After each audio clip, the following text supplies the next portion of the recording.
Hello friends, so very good morning all of you. This is Karan Aneja from Vidya Mandir classes, South X branch. So friends, आज हम लोग discuss करने वाले हैं इस session में M NEET all India mock test 4 जो 2022 series में आपने 5 जुलाई को दिया था, राइट। सो इस सीरीज में हम लोग आज फिजिक्स का सेशन डिस्कस करने वाले हैं। फिजिक्स के जो क्वेश्चंस थे हमारे पेपर के, we are going to solve. So paper friends बहुत ही बढ़िया पेपर बनाया था इस बार।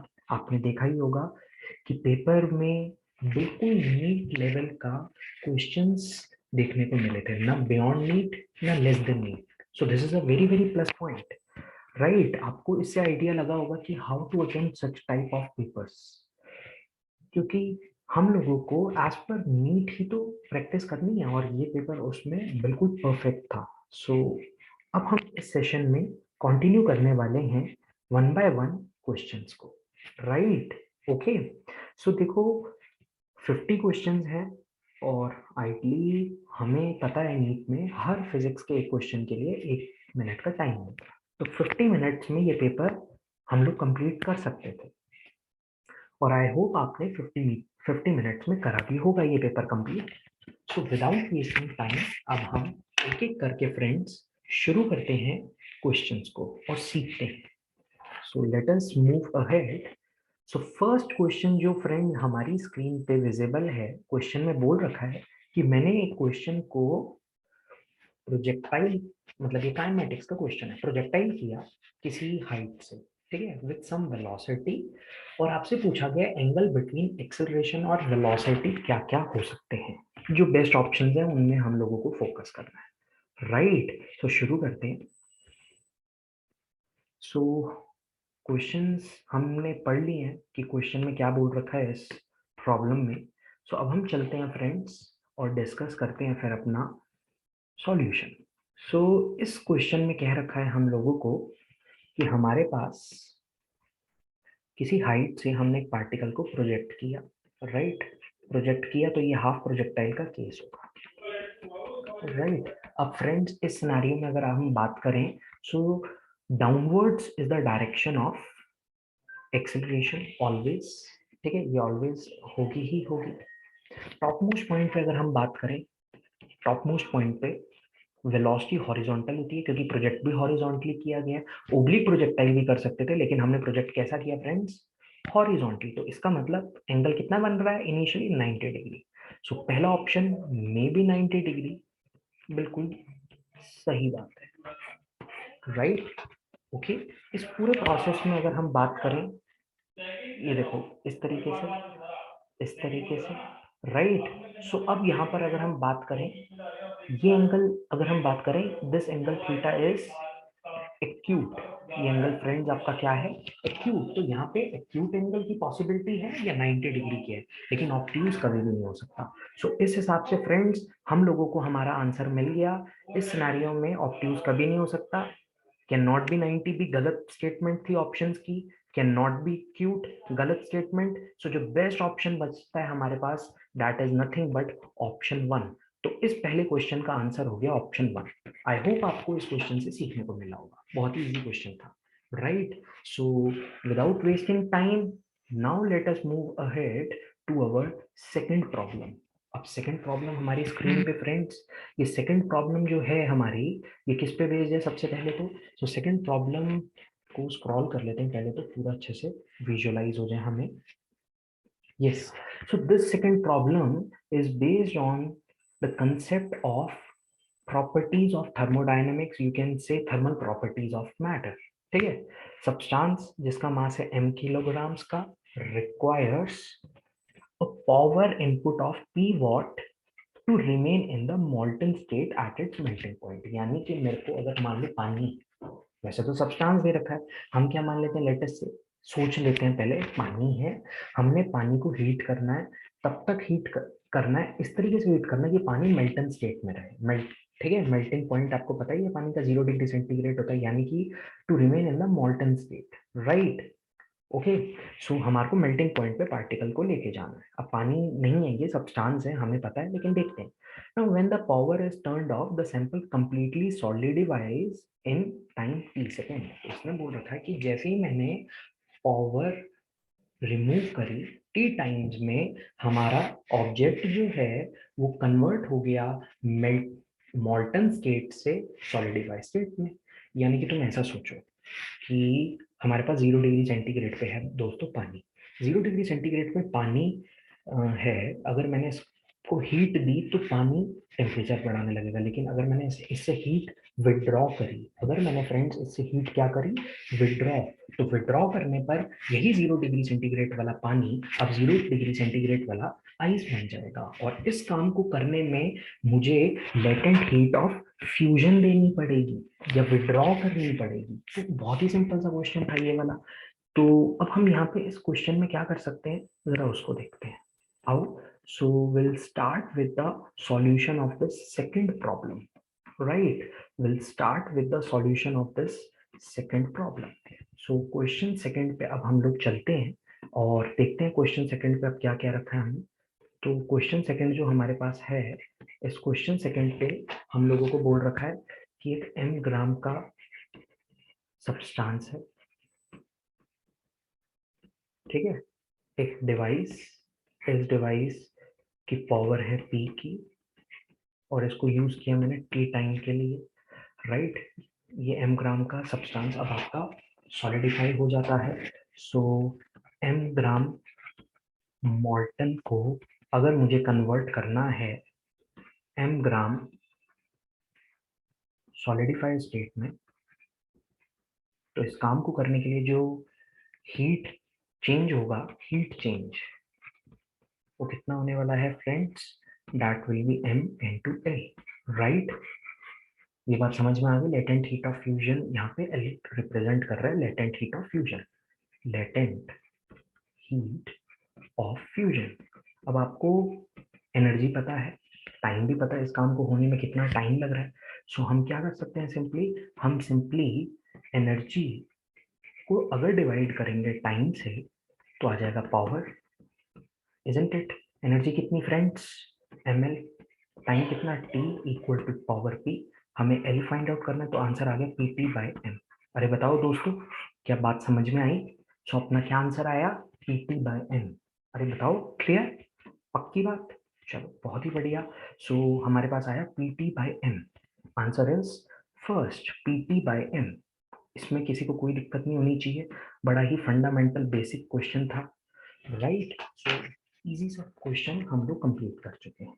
सो देखेंगे फ्रेंड्स, अब हम अपना अगले क्वेश्चन की तरफ चलेंगे। थोड़ा सा स्क्रॉल करते हैं नीचे की तरफ सो दैट आपको थर्ड क्वेश्चन विजुअलाइज हो जाए। थर्ड क्वेश्चन फ्रेंड्स अब आपकी स्क्रीन पे आपको विजुअलाइज भी हो रहा होगा।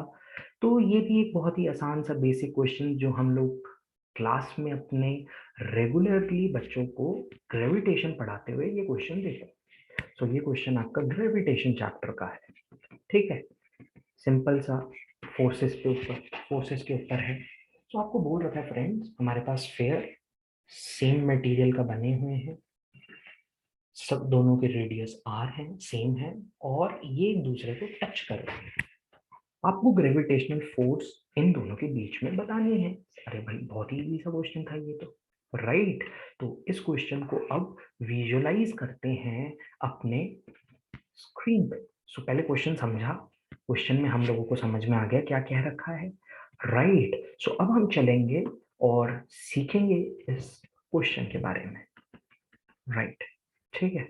चलो, सो अब हमें इस क्वेश्चन में सीखनी है बातें। सो सबसे पहले तो क्वेश्चन में क्या कह रखा है, this is a question of gravitation chapter. आपको बोल रखा है कि आपके पास दो स्फीयर्स हैं, राइट, और ये दोनों ही स्फीयर आपस में एक दूसरे को टच कर रहे हैं, fine. So these are two types of sphere जो हमारे पास हैं, और ये दोनों ही स्फीयर एक दूसरे को कर रहे हैं टच, फाइन। दोनों का मटेरियल सेम है, दोनों का रेडियस r भी सेम है, ऐसा क्वेश्चन में बोल रखा है। मटेरियल सेम है फ्रेंड्स, तो मैं कह सकता हूँ डेंसिटी भी सेम है, isn't it? अब चलते हैं इस स्फीयर के मास पे, क्योंकि ग्रेविटेशन फोर्स में हम लोग जानते हैं, मैं सिस्टम को ब्रेक कर सकता हूँ, एक पॉइंट मास, दूसरा पॉइंट मास, और इनके बीच का डिस्टेंस हो गया 2r। क्यों ब्रेक कर सकते हो फ्रेंड्स? यहां से यहां तक इसलिए जा सकते हैं क्योंकि हम लोग शेल थ्योरम पढ़ते आए हैं। शेल थ्योरम आपने देखो कहाँ कहाँ पढ़ी हुई है, यहाँ पे भी रिवाइज भी हो जाएगा आपका। हमने ग्रेविटेशन में पढ़ी है, और कहाँ पढ़ी हमने शेल थ्योरम? हमने इलेक्ट्रोस्टैटिक्स में पढ़ी है। तो शेल थ्योरम की मदद से हम लोग इस सिस्टम को इन दो डॉट्स में तोड़ सकते हैं। अब डॉट्स का निकालना है मास। मास तो आइडेंटिकल है, उसमें तो कोई इशू नहीं, राइट? सो मास कितना होगा भाई? मास अपॉन वॉल्यूम होता है डेंसिटी। स्फीयर का वॉल्यूम है, सॉलिड स्फीयर है, गिवन नहीं होता तो फ्रेंड्स हम क्या लेते हैं? Solid, isn't it? अगर आपको गिवन ना हो कि कौन सा स्फीयर है, सो हम लोग उसको सॉलिड ट्रीट करेंगे, ठीक? चलिए, सो मास हो गया आपके पास rho into 4/3 pi r cube. अब मास आ गया आपके पास, भाई फोर्स निकालना है तो फोर्स का फॉर्मूला लगाते हैं, F is equals to G m1 m2, दोनों सेम है, आइडेंटिकल है, तो रो 4/3 पाई आर क्यूब का whole square upon distance in between them का whole square, right? Distance in between them का होल स्क्वायर। सो वही काम करते हैं अब हम लोग। अब देखो इसको सिंप्लीफाई करो, जी रो 16/9 पाई स्क्वायर आर की पावर 6, आर की पावर 6 है ना, अपॉन आर स्क्वायर। सो यहाँ से अगर आप देखो, जी भी कांस्टेंट, रो भी कांस्टेंट, 16/9 पाई स्क्वायर भी कांस्टेंट, सिर्फ आर वेरिएबल है, और आर की टर्म्स में बताना है तो आर की पावर 6 बाय आर की पावर 2 इज व्हाट? आर की पावर 4।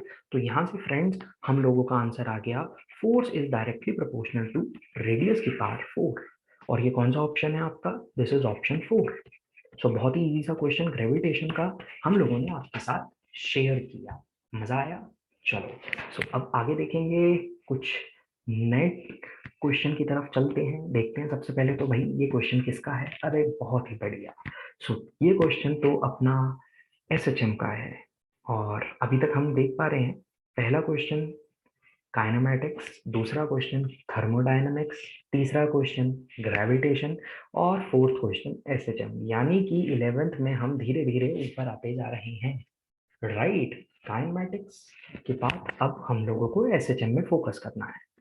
चलिए, so again it's a very very great problem. सिर्फ कर्व बनाना है और कुछ नहीं करना। सो इसमें तो बहुत ही ईजी है।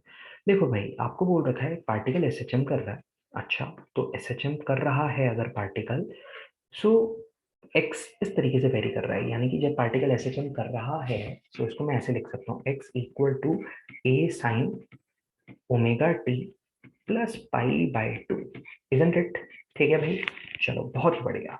यानी कि पार्टिकल, अगर ये पार्टिकल की मेन पोजीशन है, ये पार्टिकल की एक्सट्रीम है, तो पार्टिकल टी इक्वल टू 0 पे पड़ा हुआ है एक्सट्रीम पोजीशन पे। ये पाई/2 आपको वही बता रहा है, दिस पाई/2 is telling you the same thing, right? I hope आपको ये बात समझ में आ गई होगी। ओके, सो यहाँ पे अब आपको बोल रखा है identify the graph which represents the variation of potential energy as a function of time T and displacement है। तो पार्टिकल एक्सट्रीम पे पड़ा है। अब एक्सट्रीम पे आपकी एनर्जी जो होती है वो मैक्सिमम या मिनिमम? वो होती है maximum, right? So which represent the variation of potential energy U as a function of time. ठीक है, ठीक है। तो अब हम लोगों के पास पोटेंशियल एनर्जी, पार्टिकल पड़ा है एक्सट्रीम पे, पोटेंशियल एनर्जी मैक्सिमम होती है, थर्ड में मिनिमम है, T equal x equal to A पे, एक्स इक्वल टू 0 पे मिनिमम है, ठीक है, और यहाँ एक्स इक्वल टू 0 पे मैक्सिमम है।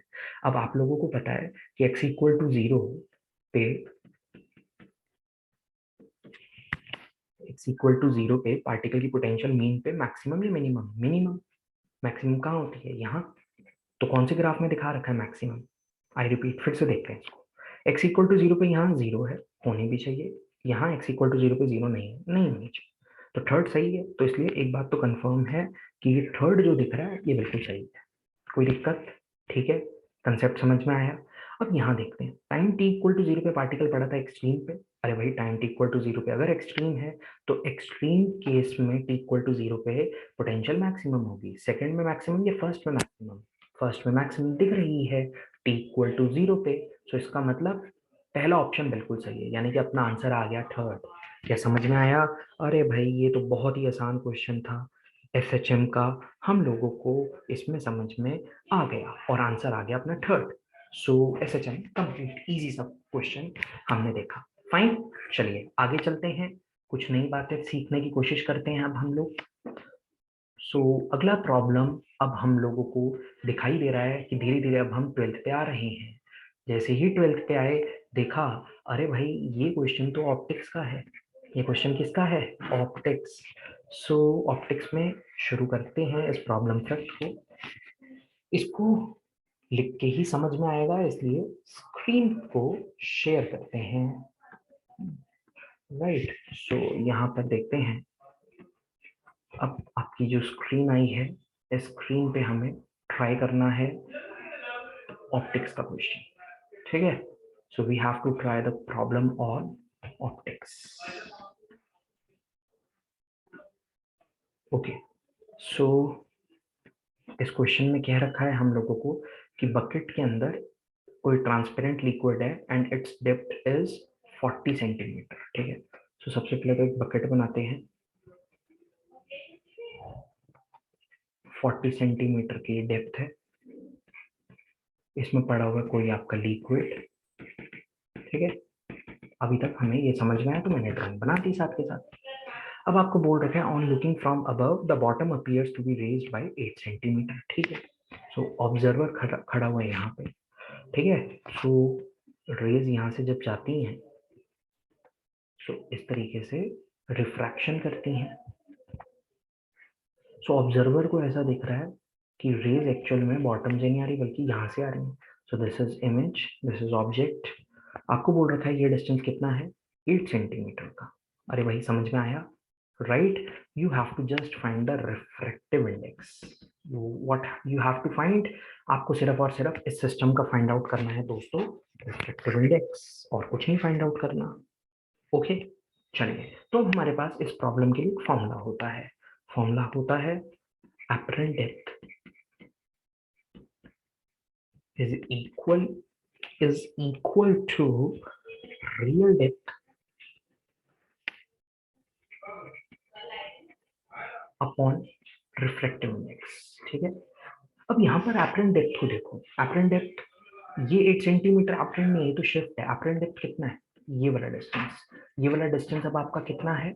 ये वाला distance is your 32। Since this distance is 32, तो एपरेंट डेप्थ हो गया 32। रियल डेप्थ कितना हो गया friends? 40। So apparent depth equal to real depth upon mu, और यहाँ से म्यू की वैल्यू आती हुई नजर आ रही है 40 अपॉन 32, जिसको मैं सिंप्लीफाई करके लिख सकता हूँ n/8।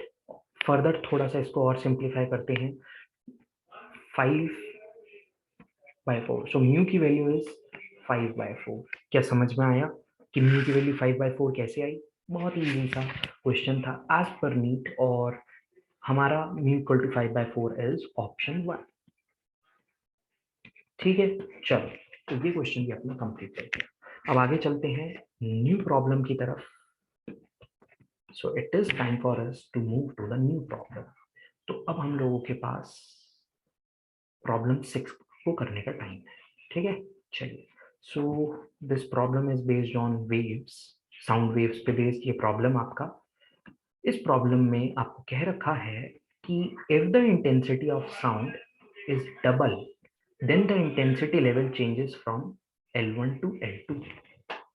ठीक है, अगर हम लोग साउंड की इंटेंसिटी को डबल कर देते हैं तो if the intensity of sound is double then the intensity level changes from L1 to L2। ठीक है, लॉ के ऊपर बेस्ड होती है इंटेंसिटी, ये बात तो हमें पता ही है। तो इसको अब लिखते हैं। ठीक है, तो इसको अब सोचते हैं हम लोग स्क्रीन के ऊपर। सो आपको पहले क्या बोल रखा है इस प्रॉब्लम में फ्रेंड्स? हमें एक बात क्लियरली बता रखी है इस प्रॉब्लम में कि इंटेंसिटी ऑफ साउंड डबल्स, है ना, और इंटेंसिटी L1 से चेंज हो जाती है L2 पे, ये हमें बोल रखा है। अब इंटेंसिटी का इसको जानने के लिए हमें फॉर्मूला आना चाहिए। तो फॉर्मूला क्या होता है friends? Formula is L1 is equals to log की फॉर्म में होता है 10 log I यानी कि इंटेंसिटी 1/I0, राइट। दूसरा फॉर्मूला क्या होता है हम लोगों का, यही फॉर्मूला लगा रहा हूँ मैं, L2 is equal to 10 log I2/I0। तो आपको क्या बोल रखा है क्वेश्चन में, I2 की वैल्यू जो है वो डबल हो गई, यानी कि 2I1। ठीक है, तो L1 और L2 पे क्या फर्क पड़ रहा है।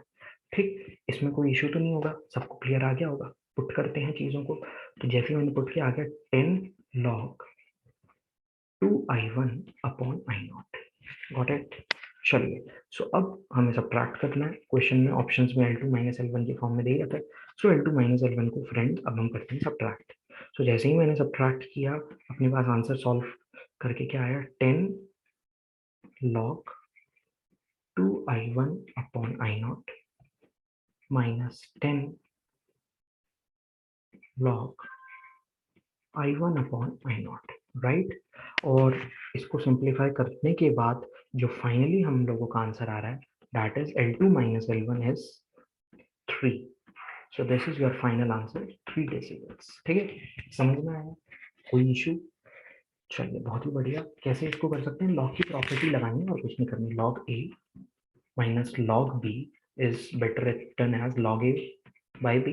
बस यही काम तो किया है। अरे समझ में आया, तो माइनस किया, डिवाइड किया, आंसर आ गया। I0 से I0 कैंसिल, I1 से I1 कैंसिल।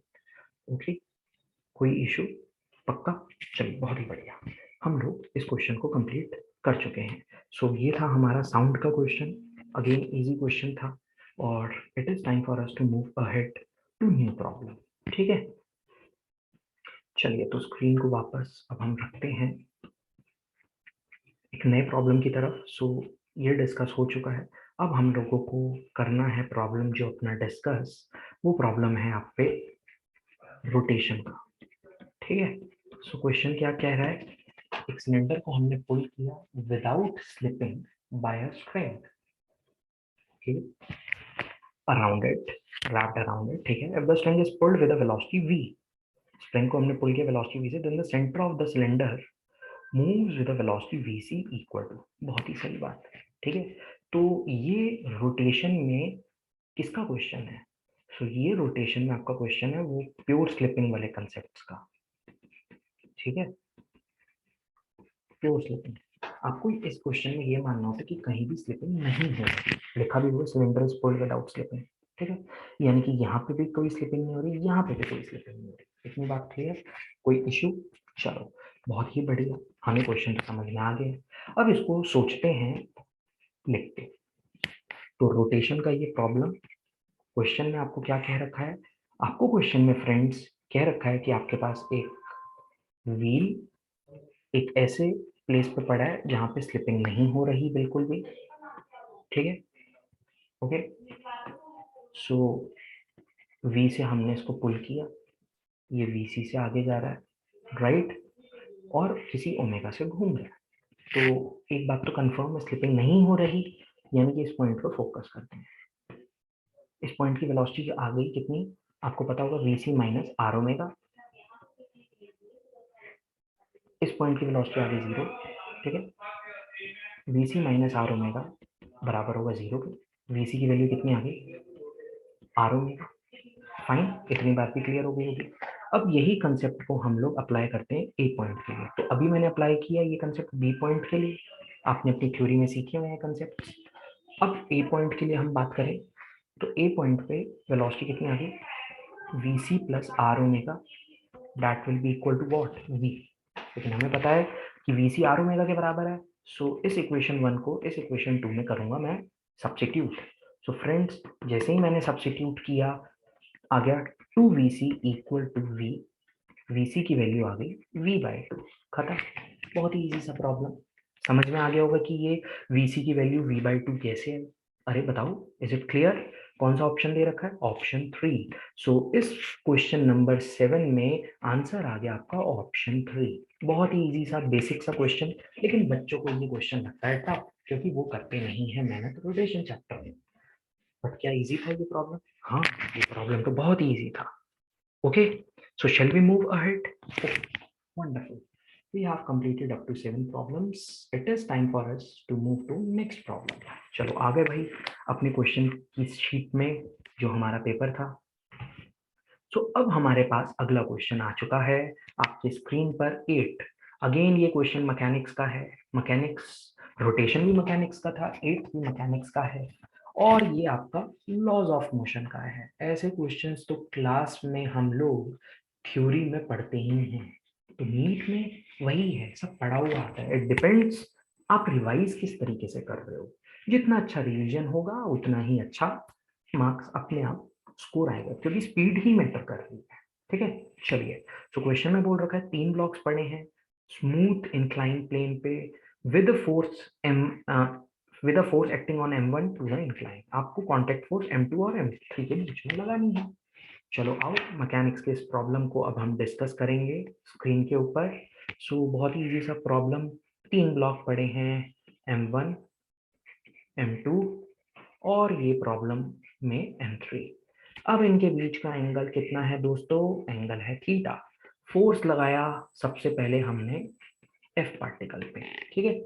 सो अब इस क्वेश्चन में आपको बोल रखा है कि m2 और m3 के बीच में कितना नॉर्मल होगा, फ्रिक्शनलेस सरफेस। तो ऐसे प्रॉब्लम को सबसे पहले तो हम कंबाइन फ्री बॉडी डायग्राम से सोचते हैं। किससे सोचते हैं friends? Combine free body diagram, right. Term समझी हुई है, यानी कि मैं इसको एक ही ब्लॉक मान के काम करूंगा, ठीक है ट्रिक। चलो, सो अब नीचे की तरफ क्या आएगा? m1 plus m2 plus m3 into g sine theta, right. इस बड़े कंबाइंड फ्री बॉडी डायग्राम के ब्लॉक का ऊपर की तरफ हमने लगाया फोर्स F, राइट। फोर्स ऊपर की तरफ लगाया F। अब और कोई फोर्स नहीं लग रही क्योंकि ये फ्रिक्शनलेस सरफेस है, सो ये एक्सेलरेट करेगा। कैसे? F minus m1 plus m2 plus m3 g sine theta equal to mass, यानी कि m1 plus m2 plus m3 a, ठीक है। अब a निकालना है, तो a कैसे आएगा? F minus m1 plus m2 plus m3 g sine theta upon m1 plus,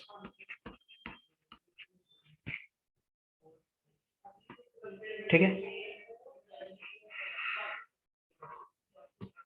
so this is acceleration. समझ में आ गया? आई होप आपको ये क्लियर हो गया होगा कि एक्सेलरेशन हमने कैसे फाइंड आउट की है, राइट। सो हम लोग एक्सेलरेशन को फ्रेंड्स फाइंड आउट कर चुके हैं। नाउ अब हम लोगों को फोकस करना है किस पे? एक्सेलरेशन तो हो गया अपना। Now it is time for us to find normal. तो मैं ऑब्जर्व करूंगा सिर्फ m3 को, सिर्फ और सिर्फ m3 को। तो नई स्लाइड पे आओ और देखते हैं इस प्रॉब्लम को, ठीक है, राइट। सो थोड़ा सा स्क्रॉल करते हैं इसको, लेट मी चेक।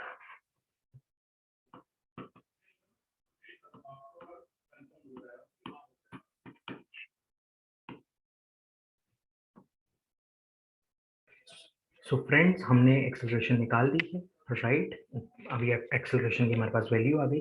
अब हमें सिर्फ और सिर्फ फोकस करना है ब्लॉक m3 को। सो m3 ब्लॉक पे नीचे की तरफ लग रहा है m3g साइन थीटा, ठीक है। m2 और m3 के बीच में नॉर्मल, पीछे की तरफ नॉर्मल n। सो इक्वेशन, ये तो सिस्टम ऊपर ही जा रहा है। So normal minus m3g sine theta equal to m3 into A अभी ऊपर निकाला। ए की वैल्यू कितनी आई फ्रेंड्स हमारे पास? सो ए की value I f upon m1 plus m2 plus m3 minus g sine theta. अब क्या करना है? इस ए को उठा के simply you have to put here. जैसे ही फ्रेंड्स आपने ये काम किया, आपका आंसर आ जाएगा।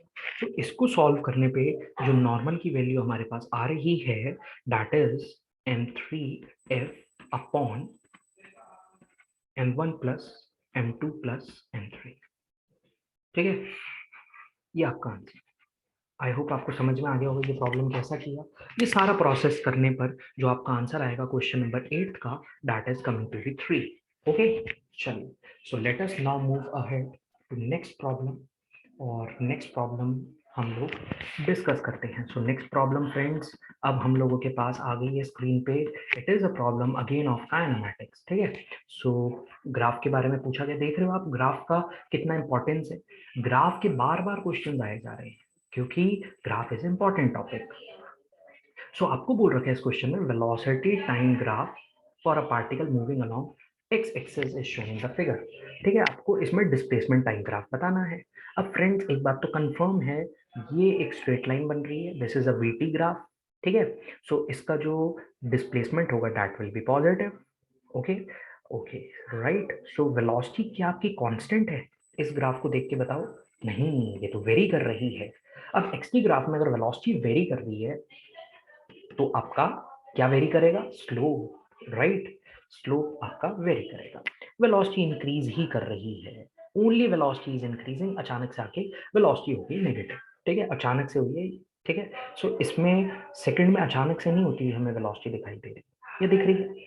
और यहाँ तो वेलोसिटी स्लोप ही कांस्टेंट आ रहा है, तो दूसरा ऑप्शन क्यों गलत? क्योंकि वेलोसिटी यहाँ पे वेरी करती हुई नहीं दिखाई दे रही। इस केस में देखो स्लोप कांस्टेंट, वेलोसिटी वेरी करती हुई नहीं दिखाई दे रही, राइट। सो अब आगे देखते हैं third fourth option. Third fourth option की अगर हम बात करें तो थर्ड और फोर्थ ऑप्शन, इन दोनों ही ऑप्शंस में हमें ये बात दिखाई जा रही है, थर्ड में एंड फोर्थ में वेलोसिटी आपकी वेरी कर रही है, isn't it? Since velocity is varying in option 3 as well as in option 4, right? So इस सिनेरियो में अगर हम बात करें, इस सिनेरियो में वेलोसिटी वेरी कर रही है, लेकिन ये वेलोसिटी वेरी करती हुई कांस्टेंट सी हो रही है ना। एरिया आपका नेगेटिव तो दिखाई नहीं दे रहा आप लोगों को। तो थर्ड ऑप्शन में अगर हम बात करें, ये गलत है क्योंकि यहाँ पे वेलोसिटी नेगेटिव वाली कांस्टेंट नहीं हो रही है, तो पॉजिटिव वाली कांस्टेंट हो रही है। तो थर्ड क्यों गलत, समझ में आ गया। फोर्थ में देखो वेलोसिटी वेरी भी कर रही है और एक थोड़ी देर बाद वेलोसिटी कांस्टेंट होने की वजह से वेलोसिटी होगी नेगेटिव, ठीक है। So this is positive. So इसका क्या मतलब हुआ? इसका मतलब है ऑप्शन फोर्थ बिल्कुल सही है। काइनेमैटिक्स का बहुत ही बेसिक सा प्रॉब्लम था ये, हमने इस प्रॉब्लम को डिस्कस कर लिया। आई होप आपको ये समझ में आ गया होगा हमने इस प्रॉब्लम को कैसे डिस्कस किया, ठीक है। ओके, चलिए बहुत ही बढ़िया, आगे चलते हैं फ्रेंड्स फिर नए प्रॉब्लम की तरफ। Okay, so it is time for us now to move to next problem 10th। Next problem 10th जो है, अरे भाई ये तो व्हीटस्टोन ब्रिज पे बेस्ड है। व्हीटस्टोन ब्रिज तो करंट इलेक्ट्रिसिटी में होता है और Wheatstone bridge is a very very simple topic, current electricity. 12th पे आ गए अब हम 10th क्वेश्चन के साथ, राइट। तो क्वेश्चन में क्या कह रखा है, चार रेजिस्टेंस दे रखे हैं, respective are connected in the cyclic order. Resistance x की क्या वैल्यू हो, जो कि हमने 10 ओम से कनेक्ट कर रखा है टू बैलेंस द नेटवर्क, ठीक है भैया, बहुत ही आसान। तो देखो ये दोनों पैरेलल में है, तो इसका रेजिस्टेंस कितना होने वाला है, 10x अपॉन 10 प्लस एक्स। इसका रेजिस्टेंस 15 ओम दे रखा है, इसका रेजिस्टेंस 12 ओम दे रखा है, इसका रेजिस्टेंस 4 दे रखा है। तो बैलेंस व्हीटस्टोन ब्रिज का फॉर्मूला होता है R1 बाय R2। अगर ये R1, ये R2, ये R3, ये R4, सो होता है formula R1 by R2 equal to R3 upon R4। So just will put the things, okay. So put करने पे क्या आया, 15 upon 10x upon 10 plus x is equal to R3 यानी कि 12 अपॉन 4, ठीक है। इस इक्वेशन को सॉल्व करो एंड फ्रेंड्स जैसे ही हमने इस इक्वेशन को सॉल्व किया, सो सॉल्व करने पर हमारे को जो आंसर 10th में आता हुआ दिखाई दे रहा है, that is x is equal to 10। x कितना आता हुआ दिखाई दे रहा है फ्रेंड्स, 10। बहुत ही आसान सा क्वेश्चन था, no rocket science, simple question, solve किया, इक्वेशन लगाया, आंसर आ गया। So x equal to 10 ohm, this is our option 2। I hope आपको क्लियर हो गया होगा, ठीक है। चलें आगे, बहुत बढ़िया। So it is time for us now to move to the next problem. Next problem कौन सा है आपका, क्वेश्चन मैं आपके सामने दिखाता हूँ 11th। अरे भाई ये तो फिर से काइनेमैटिक्स का है, यानी कि काइनेमैटिक्स के 3 क्वेश्चन अभी दिख चुके हैं अभी तक हमें, ठीक है। तो बोल रखा है speed of a particle moving in a circle of radius r equal to 2 metre varies with time v equal to t square, ठीक है। सो स्पीड दे रखी है v equal to t square, radius दे रखा है आपका 2 मीटर, आपको बोल रखा है net acceleration time t equal to 2 second पे कितनी, बहुत ही आसान क्वेश्चन, ठीक है। सो स्क्रीन को शेयर करते हैं वन नोट पे, यहाँ लिख के इस क्वेश्चन को सॉल्व करेंगे। It's a time consuming problem, इसीलिए, ठीक है। सो let us now solve this problem.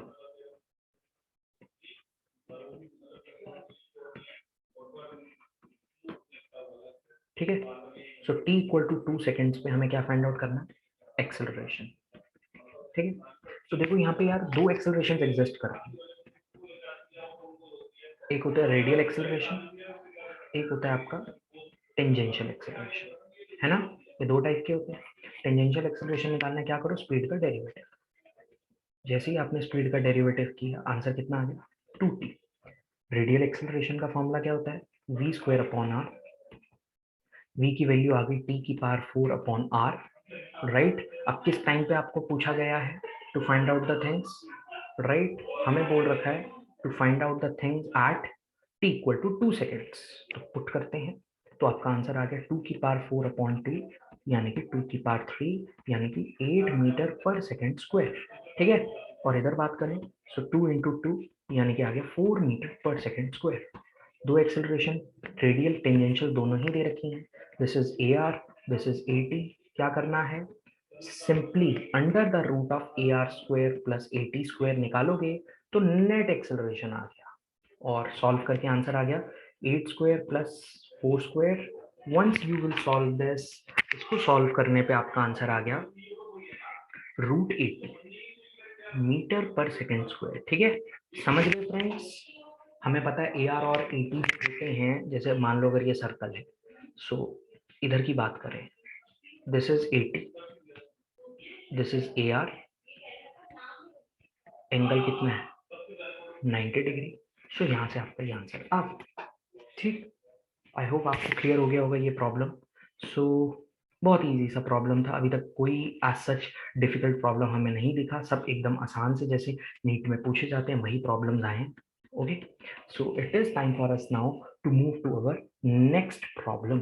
So next problem है 13th में बोल रखा है a lift moving upward with 10 meter per second is stopped by a uniform retardation in 5 seconds. The apparent weight of a man of mass 60 kg before stopping the wheel। ठीक है, बहुत ही आसान सा प्रॉब्लम। सो डिस्कस करते हैं इसको, ठीक है, आ जाओ। Let us now discuss this problem.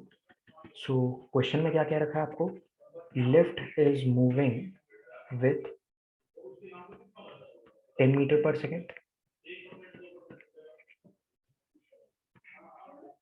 इसको 0 मीटर पर सेकेंड में हमने कन्वर्ट करना है, टाइम t इक्वल टू कितने में, 5 सेकेंड्स में, ठीक है। अब यहाँ पे फ्रेंड्स फॉर्मूला होता है v equal to u plus a t. Uniform acceleration में v की वैल्यू 0, u की वैल्यू 10, a की वैल्यू 8, t की वैल्यू 5। यहाँ से आंसर आ गया a का -2 मीटर पर सेकेंड स्क्वायर। आई होप आपको समझ में आ गया होगा दोस्तों कैसे हमने इस प्रॉब्लम को किया, isn't it okay, clear. So acceleration आ गया। अब आपको तो अपरेंट वेट निकालना है, तो देखो नीचे लग रहा है mg, ऊपर लग रहा है नॉर्मल n। पार्टिकल जहाँ ऊपर रहा है लेकिन एक्सेलरेशन तो नीचे लग रही है क्योंकि रिटार्डेशन है। सो यहाँ से मैं mg माइनस n को लिख सकता हूँ m में, राइट। mg माइनस n को क्या लिख सकता हूँ, m में। सो यहाँ से नॉर्मल की वैल्यू आ गई mg माइनस m में, and this is our answer. So friends, जैसे ही आपने m की वैल्यू को, जैसे क्वेश्चन में बता रखा है कि मास ऑफ पर्सन जो है वो 60 kg है, g को 10 लेना है, जैसे ही आपने सब्स्टिट्यूट किया और सॉल्व किया, आपका आंसर यहाँ से नॉर्मल का निकल के आ जाएगा 480 न्यूटन। कितना आ गया answer, 480 newton. I hope this is clear to me, fine. चलो बहुत ही बढ़िया। ओके फ्रेंड्स, तो हमने इस एग्जांपल को डिस्कस कर लिया, इस प्रॉब्लम को डिस्कस कर लिया, और सॉल्व करके हमारा जो आंसर आया वो आ गया 480 न्यूटन का। Got it. सो 480 न्यूटन को मास में कन्वर्ट करोगे, your answer will come out to be 448 KG. So बहुत ही इजी सा प्रॉब्लम था ये क्वेश्चन 13, लॉज ऑफ मोशन पे बेस्ड था। We have completed it, right. Okay, so it is time for us now to move to the next problem, और next problem है आपका 14th, ठीक है। 14th को करते हैं। सो 14th आपका TIR का प्रॉब्लम, बिल्कुल बेसिक सा। हम लोग इस 14th प्रॉब्लम को यहीं पे ही देख लेंगे। बोल रखा है व्हाइट लाइट को हमने इंसिडेंट किया on the interference of a glass air, on the interference of the glass air. ठीक है, if the green light grazes with the surface after refraction, तो green graze कर रही है, then the emerging light in air contains, तो white में से कौन कौन से कलर्स आपके बाहर, ठीक है। सो देखो भाई, हम लोग एक बात यहाँ पे अच्छे से जानते हैं कि this is a problem of TIR। अब TIR के इस प्रॉब्लम में हम लोगों को ये बात क्लियरली मेंशन होती है कि जो रिफ्लेक्टिव इंडेक्स होता है वो आपका इनवर्सली प्रोपोर्शनल होता है लैम्डा, कॉचीज थ्योरम से, ठीक है, कॉचीज थ्योरम से। तो इन बातों को ध्यान में रखते हुए, कॉची थ्योरम को, और ये ध्यान में रखते हुए कि ग्रीन लाइट आपकी पास कर रही है, तो ग्रीन, देखो हमारे पास क्या होता है, वेब क्या, इस तरीके से, है ना। सो ग्रीन लाइट आपकी क्या कर रही है, ग्रेस, यानी कि ग्रीन लाइट पास नहीं कर रही। अब BIV जितने भी हैं इनका लैम्डा कम होने की वजह से इनका रिफ्लेक्टिव इंडेक्स, और लैम्डा कम होने की वजह से इनका रिफ्लेक्टिव इंडेक्स बढ़ गया। रिफ्लेक्टिव इंडेक्स बढ़ने से VIB तो TIR कर जाएंगे, रिफ्लेक्शन, लेकिन YOR का रिफ्लेक्टिव इंडेक्स हो गया कम, एज अ रिजल्ट ये TIR नहीं कर पाएंगे, ग्रेज नहीं कर पाएंगे, ये पास आउट हो जाए, ठीक है।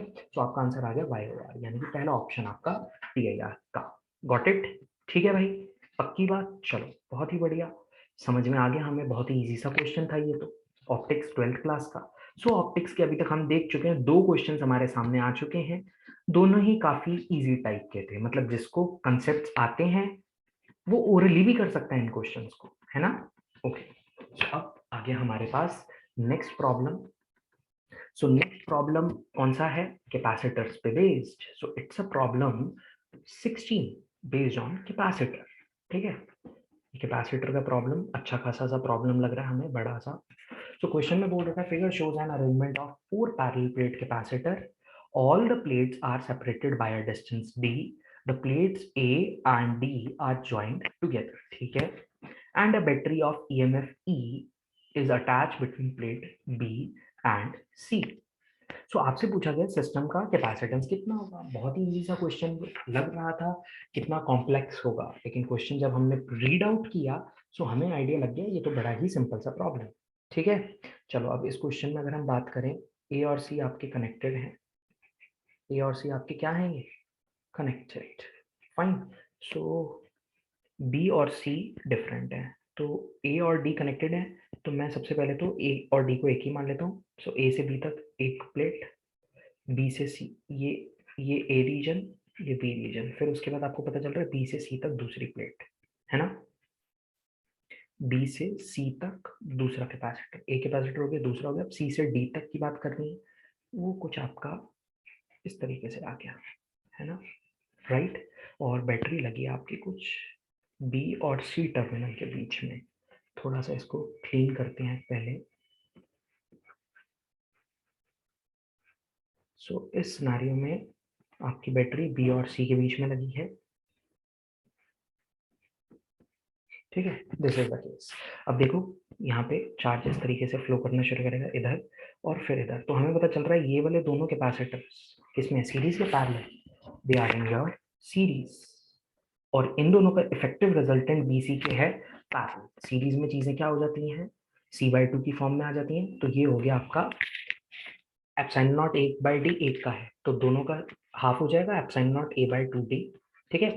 अब ये सिस्टम इसके पैरेलल में है, तो पैरेलल में सिंपली ऐड हो जाता है, तो एप्सिलॉन नॉट A/d आ गया, फाइन। सो अब इस केस में इसका रिजल्टेंट आ गया कितना, कितना आ गया, 2d आ गया आपका वो, तो 2d आ गया डिनोमिनेटर में, यानी कि एलसीएम ऊपर गया 2, सो आ गया 3 epsilon not A/2d, this is your answer, यानी कि option 2, this is the answer, ठीक है। मुझे नहीं लगता फ्रेंड्स इसमें आपको कोई दिक्कत, सब कुछ क्लियर हो गया होगा तुम लोगों को, कैसे करना था ये प्रॉब्लम, बहुत ही इजी सा था।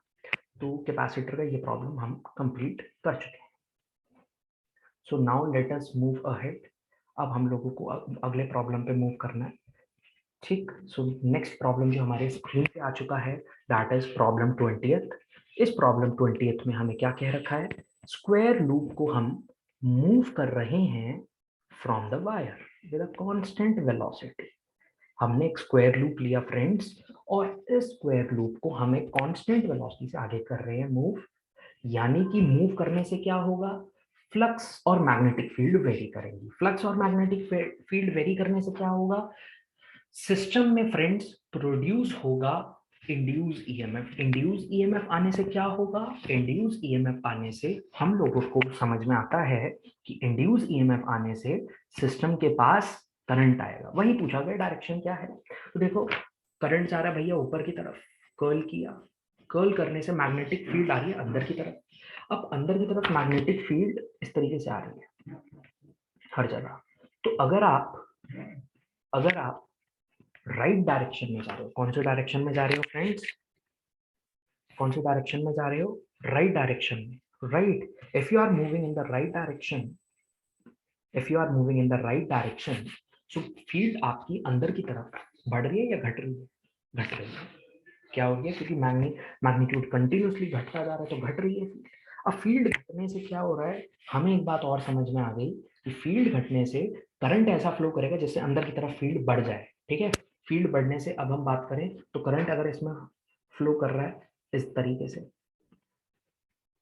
एंटी क्लॉकवाइज, तो फील्ड बाहर की तरफ आ रही है, हमें तो अंदर की तरफ बढ़ानी है, तो जरूर इसमें करंट फ्लो करेगा एंटी या क्लॉक, क्लॉक। तो क्लॉक फील्ड फ्लो करने से अंदर की तरफ फील्ड बढ़ती जाएगी, और लेंज लॉ यही कहता है कि जिसकी वजह से फ्लक्स आ रहा है उसको अपोज करो। तो फ्लक्स आ रहा है इसकी वजह से अंदर फील्ड घट रही है, तो हमने इसको अपोज किया, इसलिए करंट फ्लो कर रहा है क्लॉक, जिससे अंदर की तरफ फील्ड बढ़ गई। समझ गए, बहुत ही इजी सा प्रॉब्लम था ये, और बेसिक सा प्रॉब्लम ईएमआई एंड एसी का।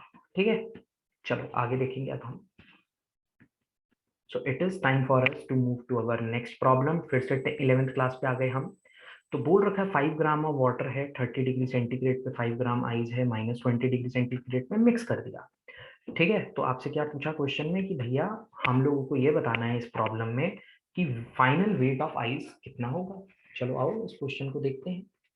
कैलोरीमेट्री का ये problem, again properties of thermodynamics पे based, properties of thermal, properties of matter, calorimetry. ठीक है, तो कैलोरीमेट्री में आपको क्या कह रखा है दोस्तों, आपको कह रखा है 5 ग्राम वाटर 30 डिग्री सेंटीग्रेड पे पड़ा है, इसको मैंने मिक्स किया किसके साथ, 5 ग्राम आइस -20 डिग्री सेंटीग्रेड पे, दोनों को कर दिया मिक्स। ठीक है, सबसे पहले तो सोर्स ऑफ एनर्जी है पानी, तो एनर्जी निकालते हैं सिस्टम से। सो पहले मैं 0 डिग्री सेंटीग्रेड पे ले जाता हूँ, तो 5 × 30 स्पेसिफिक हीट ऑफ वाटर कितना होता है, गिवन है क्वेश्चन में, हाँ 1।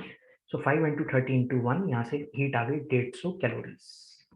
जब मैंने 5 ग्राम पानी को क्या बना दिया, 5 ग्राम आइस, नहीं 5 ग्राम वाटर 0 डिग्री सेंटीग्रेड। ठीक है, अब क्या करते हैं, इस एनर्जी को यूज करते हैं।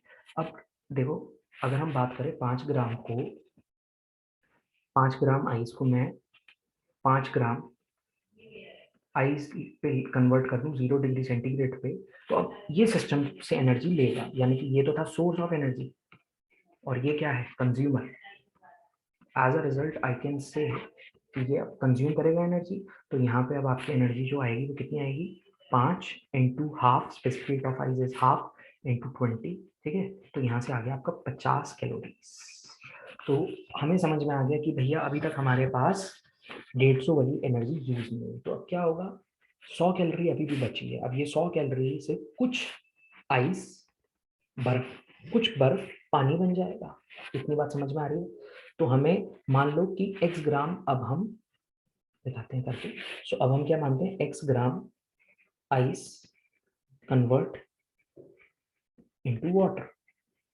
ठीक है, सो इसको करने के लिए हमें specific latent heat of fusion देना पड़ेगा, जो कितना क्वेश्चन में दे रखा है 80 होता है। क्वेश्चन में कितना दे रखा है देखते हैं, 80 ही है। ठीक है, सो x × 80, और ये किसके इक्वल होना चाहिए दोस्तों, 50 इसने यूज कर लिया, अभी भी 100 पड़ा है, तो ये 100 के इक्वल होना चाहिए। तो यहाँ से x की वैल्यू कितनी आ गई, 10/8 ग्राम्स।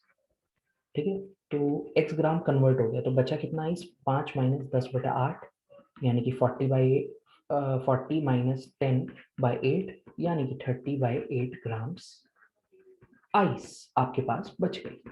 अरे भाई समझ में आया, इसमें किसी को कोई इशू, क्लैरिटी आ गई कैसे किया हमने इस प्रॉब्लम को। ठीक है, सो 30/8 सॉल्व करके आपका आंसर आ जाएगा। बहुत इजी सा ये क्वेश्चन था। तो 21 में जब आपने ये सब सॉल्व किया तो आपका आंसर आ गया 3.75 ग्राम्स। अरे कितना, 3.75 ग्राम्स। खत्म। चलो बहुत बढ़िया, मजा आ गया इस क्वेश्चन को देख के। इजी सा, बिल्कुल सरफेस, मतलब बिल्कुल आपको कंसेप्ट पता होने चाहिए। कोई आपको थिंकिंग एबिलिटी ज्यादा इसमें यूज नहीं करनी। अगर कर रखे हैं ऐसे problems, so with in a minute you can attain it, right. आगे चलें फिर, पक्की बात। चलो, सो अब हम चलते हैं आगे अपने नए प्रॉब्लम की तरफ। नया प्रॉब्लम 22 आपको दे रखा है। In which of the state shown in the figure potential energy of the electric dipole maximum.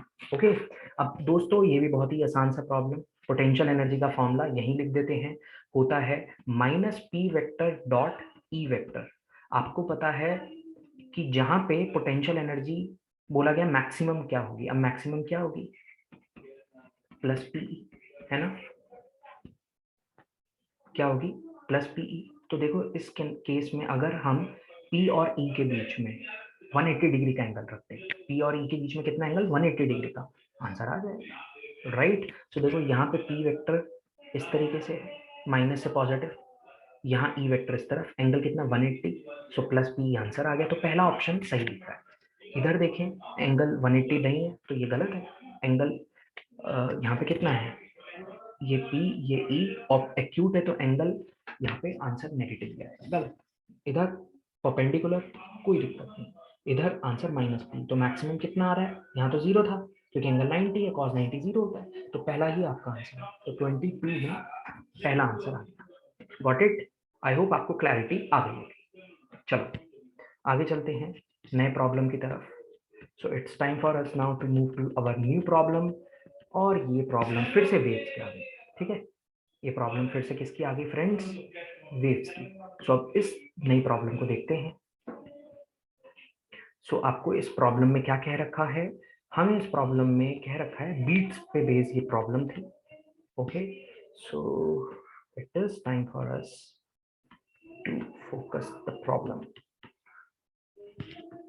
So question में हमें कह रखा है,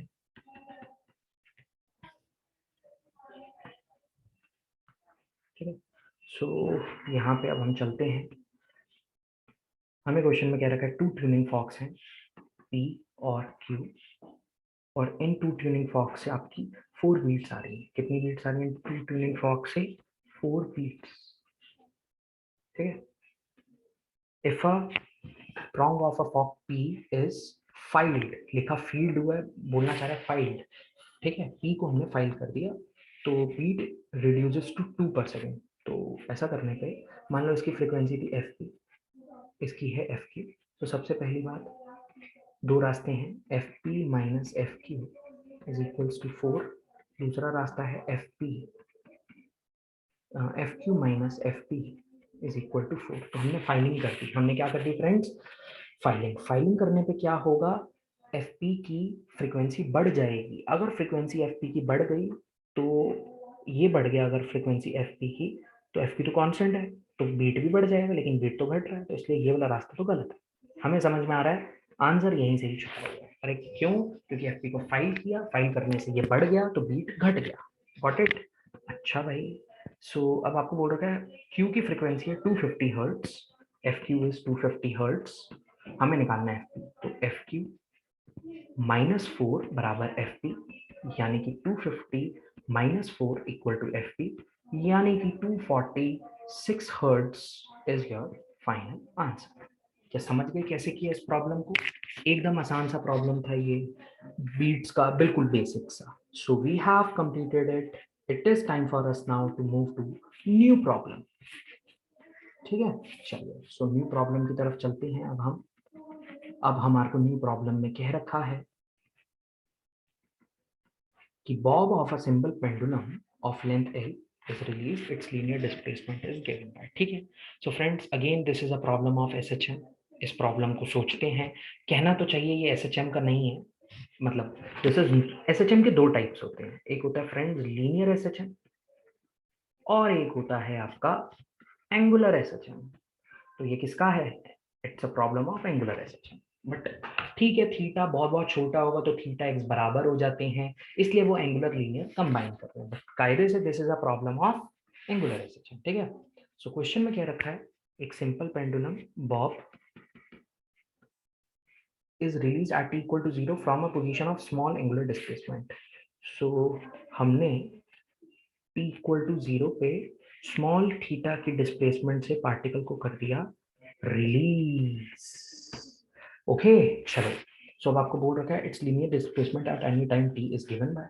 ओके चलिए ठीक है, तो देखो भाई टाइम पीरियड ऑफ पेंडुलम क्या होता है, सबसे पहले तो 2 pi under the root of l by g। Okay so हमारे पास फॉर्मूला होता है x equal to a sine of omega t, और फेज कितना है उस पर बात करते हैं।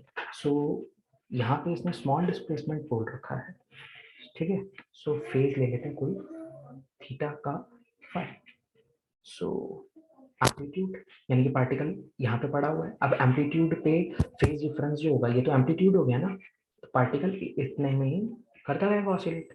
ये हो गया पॉजिटिव एक्सट्रीम, ये नेगेटिव एक्सट्रीम, ये मीन पोजीशन। तो पार्टिकल टी इक्वल टू 0 पे पड़ा एम्पलीट्यूड पे, तो आगे प्लस पाई बाय 2। ठीक है, अब ओमेगा जो होता है वो किसके इक्वल होता है, 2 पाई बाय कैपिटल टी, यानी कि 2 pi upon 2 pi root g by L. So answer आ गया रूट जी बाय एल। ठीक है, सो अब यहाँ से हम लोग सॉल्व करते हैं। सो आंसर आ गया x equal to A sine root g by l t plus pi by 2, and as per this हमारा आंसर आ चुका है ऑप्शन 4। ऑप्शन नंबर कौन सा, 4। अरे भाई समझ गए, आसान सा प्रॉब्लम था, not a rocket science problem. So we have completed this fine. चलिए सो आगे चलते हैं अब नए प्रॉब्लम की तरफ। It is time for us to move to new problem. New problem है आपका, two small conducting spheres equal radius के हैं, और साथ ही साथ आपको बता रखा है कि चार्जेस दे रखे हैं। ठीक है, इनको इतने डिस्टेंस पे रखते हैं, if they are now brought in contact separated to the same distance they experience a force. ठीक है, सो इलेक्ट्रोस्टैटिक्स का ये प्रॉब्लम, पहला क्वेश्चन मुझे इलेक्ट्रोस्टैटिक्स का दिखा डायपोल के बाद, ये तो कोर इलेक्ट्रोस्टैटिक्स है। ठीक है चलो, सो इसको अपना सॉल्व करते हैं। क्वेश्चन समझ में आ चुका है, बहुत ही इजी सा क्वेश्चन, क्लास में ऐसे क्वेश्चंस कराते हैं, वीएनसी के मॉड्यूल में भी ऐसे ही क्वेश्चन दे रखा है। तो बोल रखा है दो चार्जेस, इनके बीच का कोई डिस्टेंस था पहले r, राइट, एक को चार्ज दे रखा है 10, एक को चार्ज दे रखा है -20। इनके बीच में फोर्स निकालते हैं, तो फोर्स F1 की वैल्यू आ गई कितनी, k into -200 upon r square. ठीक है, अब आपने क्या किया, इनको टच करा, टच करने से पोटेंशियल सेम, पोटेंशियल सेम मतलब चार्ज सेम। ठीक है, तो टोटल चार्ज कितना है, 10 -20 -10, तो -5 इधर आ गया, -5 इधर, और सेपरेट कर दिया। अब डिस्टेंस हो गया इनका r का। ठीक है, सो फोर्स F2 कितनी आई, k into -5 25 upon r square, F2 आ गया। अब आपको रेशियो लेना है F1 और F2 का, सो F1 अपॉन F2 करते हैं, F1 अपॉन F2 किया तो 200/25, यानी कि कितना 8। सो रेशियो में 8 रिफ्लेक्ट हो रहा है F1/F2। तो कौन सा ऑप्शन है, F1/F2 8:1, तो पहला ऑप्शन आपका आंसर हो गया। अरे कौन सा आंसर हो गया, option 1। So we have completed this problem, बहुत इजी थी, पोटेंशियल सेम कर रहे थे, यहाँ पे चार्जेस का था। ओके पक्की बात, चलो बहुत बढ़िया। It's time for us to move to new problem. So अगला अब आपका वेव्स का प्रॉब्लम। इस प्रॉब्लम में आपको क्या कह रखा है, इस प्रॉब्लम में आपको कह रखा है वेव्स में, इस प्रॉब्लम में आपको कह रखा है कि वेव थ्योरी इनमें से कौन कौन से हमारे कंसेप्ट्स को, कौन कौन से फिनोमिनास को एक्सप्लेन करता है, राइट। सो सबसे पहले हम लोगों को यहाँ पे बात करनी है, वेव थ्योरी में हमने पढ़ा था पोलराइजेशन, बिल्कुल। फोटो इलेक्ट्रिक इफेक्ट पढ़ा था, नहीं। Diffraction, yes. So A explain करता है, बी एक्सप्लेन करता है। क्या कॉम्पटन इफेक्ट पढ़ा, नहीं पढ़ा। क्या photo electric effect wave chapters में पढ़ा, नहीं। फोटो इलेक्ट्रिक तो ड्यूअल नेचर ऑफ लाइट को एक्सप्लेन करता था। तो सी और डी आपका आंसर है। सो यानी कि ऑप्शन 3 इज फाइनल आंसर। कौन सा ऑप्शन, ऑप्शन 3। क्या समझ गए कैसे किया इस प्रॉब्लम को, any doubt in this problem. पक्की बात? चलो बहुत ही बढ़िया, हम ये कंप्लीट कर चुके हैं। तो आगे देखते हैं कुछ नए प्रॉब्लम्स को। दें 28 इज कंप्लीटेड, राइट। सो अगला क्वेश्चन देखा हमने, this problem is of what, rotation chapter. So इस प्रॉब्लम में अब हमें रोटेशन के बारे में बोल रखा है। Figure shows two identical disc, ये दो डिस्क हैं, ईच ऑफ मास m रेडियस r are joined together. The moment of inertia of the system about the axis in their plane touching one disk and perpendicular to the line joining, right? So इस case में m दो disc, okay. So इस scenario में अगर हम बात करें, ये डिस्टेंस में हमें पता है मोमेंट ऑफ इनर्शिया इस एक्सिस के अबाउट होता है, m इस एक्सिस के अबाउट बात करें जो प्लेन के परपेंडिकुलर होती है, होता है इस एक्सिस के अबाउट, इट इज mr²/2, ठीक है। अब हम यहाँ पे क्या कर सकते हैं, iz equal to ix plus i y, iz is equal to ix plus i y, दोनों आइडेंटिकल है तो सेम होगा। सो 2i बराबर mr²/2, सो i की वैल्यू हो गई आपकी mr²/4। इस एक्सिस के अबाउट आ गया mr²/4, इस एक्सिस के अबाउट भी mr²/4। अब सिस्टम को क्लब करना है, इस एक्सिस के अबाउट लिखना है, तो यहाँ से यहाँ तक का पैरेलल एक्सिस थ्योरम लगाएंगे, mr²/4 प्लस mr², और इस एक्सिस के अबाउट mr²/4, और यहाँ से यहाँ तक का डिस्टेंस कितना है, 3r/2, राइट। सो m इंटू 3r/2 का होल स्क्वायर, इन सबको क्लब कर दो, क्लब करके आपका फाइनल 30th प्रॉब्लम का आंसर आ जाएगा। सो फाइनल इसमें जो आंसर हमारे पास निकल के आता है वो आता है, सब ऐड करने पे 21/2 m², राइट। आई होप आपको समझ में आ गया होगा कैसे किया 30th प्रॉब्लम को हम लोगों ने। क्लियर? बहुत ही बढ़िया। So let me erase this, आगे देखते हैं नया प्रॉब्लम। सो नया प्रॉब्लम 33 आपके सामने, एक transverse wave is described by the equation, यानी कि अब ये क्वेश्चन आपका वेव्स का आ गया, right. Okay friends, so new problem is now in front of your screen. Transverse wave पे क्वेश्चन बेस्ड है, बोल रखा है कि वेव मोशन का आपको एक्सप्रेशन दे रखा है, मॉड्यूल का ही प्रॉब्लम है ये।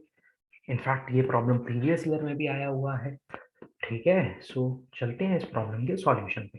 क्वेश्चन 11th क्लास का वेव्स का। सो क्वेश्चन में क्या रखा है, y is equal to y0 sine 2 pi nt minus x by lambda, ठीक है। और इसमें क्या रखा है, if the maximum velocity is 4 times the wave velocity, ठीक है। सो इसकी मैक्सिमम वेलोसिटी कितनी होती है, A omega, V max for particle जो होता है वो होता है ए ओमेगा, राइट। ए की वैल्यू कितनी है वाई नॉट, ओमेगा की वैल्यू कितनी है 2 पाई एन, ठीक है। तो ये ए ओमेगा। अब यहाँ पर आपको वेव वेलोसिटी पूछी गई है, सो वी वेव ये किसके इक्वल होता है, ओमेगा बाय के, राइट। सो ओमेगा बाय के यानी कि 2 पाई एन बाय के यानी कि 2 पाई बाय लैम्डा, यहाँ से आंसर आ गया कितना, एन लैम्डा। अब इन दोनों में रिलेशन दे रखा है, वी मैक्स और वी वेव में वी मैक्स 4 टाइम्स, राइट। सो यहाँ पे हम लिख सकते हैं v max is equal to 4 times of v wave, got it, that is y naught 2 pi n is equal to 4 times of n lambda, right. Solve करके यहाँ पे अब आपका आंसर लैम्डा का आ जाएगा। सो जैसे ही मैंने इस अप्रोच को, इस क्वेश्चन को सॉल्व किया और मेरे पास जो आंसर सिंप्लीफाई करने के बाद आ रहा है, that is lambda is equivalent to y naught pi by 2। कौन सा ऑप्शन में दे रखा है, ये ऑप्शन फोर्थ में। तो फ्रेंड्स ऑप्शन फोर्थ मेरा फाइनल आंसर हो गया। समझ गए, वर्किंग सिखाई, बहुत ही इजी सा क्वेश्चन वेव्स का था। हमें इसमें सिर्फ अपने फॉर्मुलेज जो आपने पढ़ रखे हैं अपने थ्योरी क्लासेस में वही अप्लाई करने थे, ओके। चलिए, सो अब हम चलते हैं फ्रेंड्स आगे। It is time for us to move to a new problem, right. So it is time to check problem 34, ठीक है। 34 प्रॉब्लम, ये भी ऑप्टिक्स का क्वेश्चन, लेंस मेकर्स फॉर्मूले पे बेस्ड। आपको बोल रखा है एयर लेंस है, रेडियस ऑफ कर्वेचर दे रखे हैं, is cut in a cylinder of glass 3/2, ठीक है। ओके, सो यहाँ 3/2 3/2, focal length and nature of lens, बहुत ही आसान। सो देखो यहाँ पे इस प्रॉब्लम में अगर हम बात करें, सो इस प्रॉब्लम में हमें एक लेंस दे रखा है, अंदर एयर है और बाहर रिफ्लेक्टिव इंडेक्स ग्लास यानी 3/2 है दोनों तरफ, ठीक है। Radius of curvature is 10 centimetre, identical है। तो लेंस मेकर फॉर्मूला क्या होता है, mu upon mu surrounding minus 1/r1 minus 1/r2, ठीक है। सो यहाँ से सॉल्व करके आंसर आ गया 1/3/2 minus 1 into 2/r, that is 2/3 minus 1 यानी कि माइनस 1/3 इंटू 2/r यानी कि 10, यानी कि फोकल लेंथ आ गया आपका -15 सेंटीमीटर। तो ये जो लेंस है ये कन्वर्जिंग इन बिहेवियर या डाइवर्जिंग, डाइवर्जिंग, इसलिए ये एक कॉन्केव लेंस है, राइट, जिसकी फोकल लेंथ 15 सेंटीमीटर है। तो कौन सा ऑप्शन मैच कर रहा है, ऑप्शन 1। समझ गए, किसी को कोई दिक्कत, बहुत इजी, देखो बिल्कुल इजी प्रॉब्लम है ये, कुछ करना ही नहीं था, सारा सब कुछ सामने दे रखा था, सब चीजों को बस लिंक करना था। ओके, चलिए आगे चलते हैं। सो अब हमारे पास फिर से EMI AC का क्वेश्चन आ गया है। इंडक्टर्स के बारे में बता रखा है हमें, बोल रखा है कि इंडक्टर जो है L की वैल्यू इज 2 हेनरी, रेजिस्टेंस की value 10 ohm, is connected in series with a 5 volt battery, initial rate of change in current, ठीक है। सो शुरू करते हैं फिर इस प्रॉब्लम को। सो इंडक्टर को बैटरी के साथ कनेक्ट किया, ठीक है, रेजिस्टेंस, ओके। सो अब आपको क्या बोल रखा है, 2 हेनरी, और क्या बोल रखा है, 10 ओम। अब यहाँ पर बैटरी इज कांस्टेंट, फॉर्मूला क्या होता है इंडक्टर की रेजिस्टेंस का, L ओमेगा, ओमेगा तो कांस्टेंट DC है, सो ओमेगा फॉर DC तो 0 होता है, यानी कि एक्सएल 0 है, यानी कि ये हो या ना हो कोई फर्क नहीं पड़ता, राइट। सो करंट सर्किट में कितना फ्लो करेगा, 2 एम्पियर्स का। तो di/dt क्या चेंज हो रहा है करंट, समझ गए, दिस इज योर आंसर। सो आपका आंसर यहाँ से जो निकल के आ रहा है दैट इज ऑप्शन 2। तो t इक्वल टू 0 पे 0 था, t equal to nano seconds पे 2 एम्पियर आ गया, तो चेंज आ गया ना 2 एम्पियर्स का, तो 2 ampere per second is your final answer. अरे समझ गए, पक्की बात, आसान सा प्रॉब्लम था। Okay, so it's time for us to move ahead to new problem. So आपकी स्क्रीन पर क्वेश्चन दे रखा है, इस क्वेश्चन में क्या कह रखा है, total current supplied to the circuit by the battery is, ठीक है। सो सबसे पहले तो इस क्वेश्चन में निकालना होता है आर इक्विवेलेंट, पॉइंट मेथड से निकाल सकते हैं। ओके, सो ये ए पॉइंट, ये भी ए पॉइंट, ये बी पॉइंट, राइट। सो इसको सिंप्लीफाई करते हैं, ए से बी तक एक रेजिस्टर बनाया 3 ओम का, ये सी है, ए से सी तक एक 2 ओम का, फिर सी से बी तक 1.5 ओम, ये आपका सर्किट बन गया, ये 6 वोल्ट की बैटरी, राइट। यहाँ आर इक्विवेलेंट निकालते हैं, सो 2 into 1.5 upon 2 into 3/2, right. So 3/3 is what, 1, ना ऊपर 3 नीचे 1, सो आपका आर इक्विवेलेंट आ गया कितना, 3/4, V की वैल्यू आ गई 6 वोल्ट, I की वैल्यू आ जाएगी V इक्वल टू IR लगा के, ठीक है। सो 6 इक्वल टू 3/4 इंटू I की वैल्यूज व्हाट, 6 एम्पियर, समझ गए। आर इक्विवेलेंट निकालना था और कुछ नहीं करना था, बहुत इजी सा प्रॉब्लम था, not a rocket science, 10 standard का ये प्रॉब्लम था, क्लियर है, पक्की बात, okay. So it is time for us to move to our next problem. Next problem जो है ये मॉडर्न फिजिक्स पे बेस्ड है, सो it's a problem based on modern physics. पहली प्रॉब्लम अभी तक मॉडर्न फिजिक्स की देखने को मिली है हमें, इससे पहले तो कोई प्रॉब्लम भी हमें मॉडर्न फिजिक्स पे नहीं मिली थी। सो क्वेश्चन में क्या क्या रखा है, original activity of a radio substance is a not, और थोड़ी देर बाद एक्टिविटी हो गई ए, कितने टाइम बाद, टी टाइम बाद। हाफ लाइफ दे रखी है, टी हाफ की value is equal to capital T, which of the following holds true. ठीक है, सो फॉर्मूला क्या होता है आपका, A is equals to A not E की power minus lambda T, equal to A not E की power minus lambda T. ठीक है, लैम्डा को मैं क्या लिख सकता हूँ, log 2 बाई टी हाफ करते हैं, तो आ गया A equal to A not A की power minus log 2 T by T half. ठीक है, अब इसकी वजह से हम इसको लिख सकते हैं a is equals to A naught. ठीक है, इस प्रॉब्लम में मैथ्स है और कुछ भी नहीं है, तो सिंपली अब आपने इसको जैसे ही चेक किया तो आपने इसको क्या लिख दिया, मैथ्स का स्टेप लगाने के बाद simply you have written it to be equal to A naught t upon capital t power half. ठीक है, लॉग लगाया, ये कौन सा ऑप्शन से मैच कर रहा है friends, matching with option 2, we have complete. क्या समझ में आ गया कैसे किया इस प्रॉब्लम को? ओके, चलिए, so it's time for us to move to new problem, question number 14।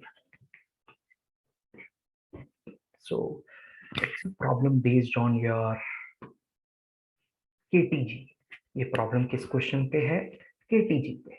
अब देखो भाई, केटीजी में आपको क्या क्या रखा है, mean kinetic energy of one mole निकालना है पर डिग्री ऑफ फ्रीडम। ठीक, सो मीन काइनेटिक एनर्जी पर डिग्री ऑफ फ्रीडम। देखो काइनेटिक एनर्जी का फॉर्मूला क्या होता था, F/2 nRT, याद है ये फॉर्मूला इंटरनल एनर्जी का, और इंटरनल एनर्जी किस फॉर्म में स्टोर होती है, काइनेटिक एनर्जी में। तो आपको निकालना क्या है, काइनेटिक एनर्जी पर डिग्री ऑफ फ्रीडम, तो डिवाइड कर दो इसको F से, n की वैल्यू को 1 सब्स्टिट्यूट कर डालो, जैसे किया सो U divided by F, answer क्या आ गया, RT/2, this is your answer. क्या समझ गए? सो 41 हम कंप्लीट कर चुके हैं और 41 का आंसर आ चुका है ऑप्शन 2, हमें पर मूल का निकालना था। ठीक है, अगर हमें इसी प्रॉब्लम को पर मूल की बजाय किसके लिए निकालना होता, पर मूल की बजाय हमें निकालना होता, लेट अस अज्यूम करो, पर मूल की बजाय हमें इस प्रॉब्लम को निकालना होता उसके लिए, पर एटम के लिए, तो वहां पे आ जाता बोल्ट्जमैन कांस्टेंट वाला कंसेप्ट, यानी कि के। लेकिन इस क्वेश्चन में हमें निकालना किसके लिए था, हमें सिंपली निकालना था फॉर द मोल, तो इसलिए आपका आंसर आ गया ऑप्शन 2। Is it clear? पक्की बात, बहुत बढ़िया। सो ठीक है फ्रेंड्स, इसी के साथ ये प्रॉब्लम कंप्लीट कर चुके हैं, अब नेक्स्ट प्रॉब्लम की तरफ चलेंगे। सो स्क्रीन पे शेयर कर दिया हमने। हाँ, तो नेक्स्ट प्रॉब्लम जो है अब आपकी, it's a problem based on magnetism. आपको बोल रखा है 3 इनफाइनाइट वायर्स गिवन है, और इन 3 इनफाइनाइट वायर्स में डिस्टेंस d का है। ठीक है, 1 2 3, सो एक में फ्लो कर रहा है 1 नीचे की तरफ, ठीक है, और 2 और 3 में जो फ्लो कर रहा है आपका 2 ऊपर 3 नीचे। अब क्वेश्चन में क्या कह रखा है आपको, आपको कह रखा है नेट फोर्स निकालनी है बी पे। ठीक है, सो फ्रेंड्स देखो इस केस में सबसे पहले तो फील्ड निकालते हैं due to wire 1 on 2। So field wire 1 on 2 जो आया वो आ गया mu naught into I upon 2πd, और डायरेक्शन क्या है, देखो करंट नीचे कर्ल की, तो फील्ड आई बाहर की तरफ, बाहर की तरफ को हम डॉट या क्रॉस, क्रॉस इजंट इट, नहीं डॉट। अब देखो इसमें करंट नीचे 3, लेकिन फील्ड आ रही है इसमें अंदर की तरफ, तो field on 2 due to wire 3, that is 3 mu naught upon 2πd। अंदर की तरफ क्रॉस, तो बी नेट कितना आ गया, बी नेट आ गया आपका 2 म्यू नॉट अपॉन 2 पाई डी, यानी कि mu naught upon pi D. ठीक है, अब आपको कंसेप्ट सिंपली और सिंपली करना था आई एल बी वाला। सो यहाँ पे अब हम करते हैं, फोर्स निकालना है I L cross B, current कहाँ जा रहा है इसमें, ऊपर की तरफ, मैग्नेटिक फील्ड कहाँ है, अंदर की तरफ। So L cross B, field आ गया इस तरफ, फोर्स आ गया इस तरफ, so mu naught pi D,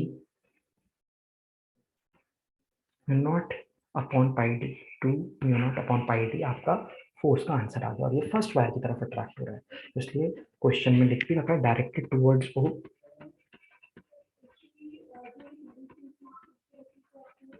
ठीक है, सो कौन सा ऑप्शन आ रहा है, ऑप्शन 1। आई होप आपको ये समझ में आ गया होगा हमने ये प्रॉब्लम फ्रेंड्स कैसे किया। किसी को कोई डाउट इसमें, पक्की बात समझ में आ ही गया होगा, बहुत ही इजी सा था। So we have completed great problem. Okay, so अब हम चलते हैं अपने नेक्स्ट प्रॉब्लम की तरफ। नेक्स्ट प्रॉब्लम जो अब हमें डिस्कस करना है, तो क्वेश्चन में क्या कह रखा है, क्वेश्चन में कह रखा है heat is supplied to a diatomic gas at a constant pressure. ठीक है, सो कांस्टेंट प्रेशर पे डेल्टा क्यू की वैल्यू कितनी होती है, N C P delta T, right, यानी कि N into F by 2 plus 1 R delta T, this is delta T. ठीक है, अब आपसे पूछा गया डेल्टा यू डेल्टा डब्ल्यू की बात करते हैं। सो कांस्टेंट प्रेशर है, तो आपका होता है P delta V, P delta V pressure is constant, जिसको मैं क्या लिख सकता हूँ again, N R delta T, और डेल्टा यू कितना हो गया, इनका सम, यानी कि N R delta T is common, और आ गया एफ बाई 2 प्लस 1 प्लस 1, यानी कि प्लस 2। ठीक है, अब फ्रेंड्स आपको इनका रेशियो लेना है, तो देखो इनको डिवाइड कर देते हैं। तो जब मैंने डिवाइड किया, delta Q ratio delta W ratio delta U will be equal to what, F by 2 plus 1 ratio 1 ratio F by 2 plus 2। Since ये डायटोमिक गैस है, डायटोमिक गैस में एफ की वैल्यू 5। जैसे ही आपने चीज़ों को सब्स्टिट्यूट किया, सब्स्टिट्यूट करने पे हमारी जो रेशियोज निकल के आए हैं, that is 7 ratio 5 ratio 2। So this is your answer. ठीक है, ये भी क्वेश्चन आपका थर्मोडायनेमिक्स 11th का था। क्लियर हो गई बात, एनी डाउट इन प्रॉब्लम, पक्का। चलो, बहुत ही आसान सा प्रॉब्लम हम लोग डिस्कस कर चुके हैं, तो अब हम लोग चलेंगे फ्रेंड्स आगे नए प्रॉब्लम की तरफ। सो न्यू प्रॉब्लम की तरफ चलते हैं। न्यू प्रॉब्लम आपको आपकी स्क्रीन पे दिख ही रहा है। न्यू प्रॉब्लम में आपको कह रखा है कि air is filled at 60 degree centigrade in a vessel of open mouth. ठीक है, the vessel is heated to a temperature T so that 1/4 of air escapes. ठीक है, तो इसको थोड़ा सा समझ के करना पड़ेगा, क्योंकि इस क्वेश्चन में हमें चीजें समझ में आ रही हैं कि यहाँ पे कुछ जेटीजी के कंसेप्ट भी लगेंगे, राइट। सो देखो क्वेश्चन में क्या कह रखा है, इट इज सेइंग, हाँ, तो इस क्वेश्चन में क्या रखा है कि सबसे पहले तो हमारे पास एक एयर है filled in open mouth. Air को हमने कहाँ फिल कर रखा है, एक ओपन माउथ वेसल में 60 डिग्री सेंटीग्रेड पे, प्रेशर कांस्टेंट है। The vessel is heated at a temperature T so that 1/4 of air escapes. ठीक है, सो अब मैंने इसको हीट किया टी टेम्परेचर में, तो वॉल्यूम V से 3V/4 हो गई। Assuming that the volume of the vessel remain constant, the value of T is, ठीक है, राइट। तो इस सिनेरियो में अगर हम बात करें, यहाँ पे हीट एक्सचेंज हो सकता है, यानी कि ये आइडियाबैटिक प्रोसेस नहीं है, राइट।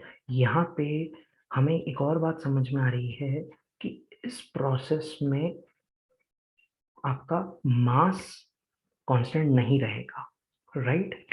मास कांस्टेंट नहीं रहेगा, प्रेशर कांस्टेंट रहेगा, एटमॉस्फेरिक प्रेशर है। तो हम क्या कर सकते हैं, सिंपली इसमें प्रेशर कांस्टेंट रखते हैं, राइट। और प्रेशर को कांस्टेंट रखने के बाद m1/T1 equal to m2 upon t2, जिसको तुम ऐसे भी कर सकते हो v1 क्योंकि वॉल्यूम तो कांस्टेंट ही है ना, वॉल्यूम में तो कोई चेंज नहीं आया। सो अब जैसे ही मैंने ये काम किया, ये काम करने पे m1 की वैल्यू इज m, तो m2 की value is m minus m/4, isn't it? क्योंकि भाई 1/4 ऑफ मास तो एस्केप हो गया, तो मास रिड्यूस हो गया। तो अब देखो, जैसे ही मैंने ये सब कुछ किया, T1 की वैल्यू 60 है, T2 की वैल्यू हमें निकालनी है, हम सब सब्स्टिट्यूट करेंगे। जैसे ही मैंने सब्स्टिट्यूट किया, m से m कैंसिल हो गया, T2 की वैल्यू आपके पास सॉल्व करके आ गई 171 डिग्री सेंटीग्रेड। समझ गए? क्या इजी था प्रॉब्लम या डिफिकल्ट था? तो इसमें pressure is constant, constant pressure आपको सोचना था, ठीक है? प्रेशर अगर कांस्टेंट होता है तो आप क्या लिखते हो? V by T1 is equal to V by T2। मैंने इसका रेसिप्रोकल लिख दिया, इजंट इट? और नंबर ऑफ मूव्स तो कांस्टेंट नहीं है, माँ तो मैंने इसलिए इस तरीके से सोचा।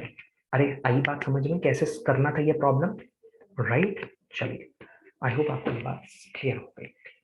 आगे देखते हैं last problem of this paper. इस पेपर के लास्ट प्रॉब्लम में अब आपको क्या कह रखा है, स्क्रीन पे प्रॉब्लम को करते हैं हम लोग शेयर।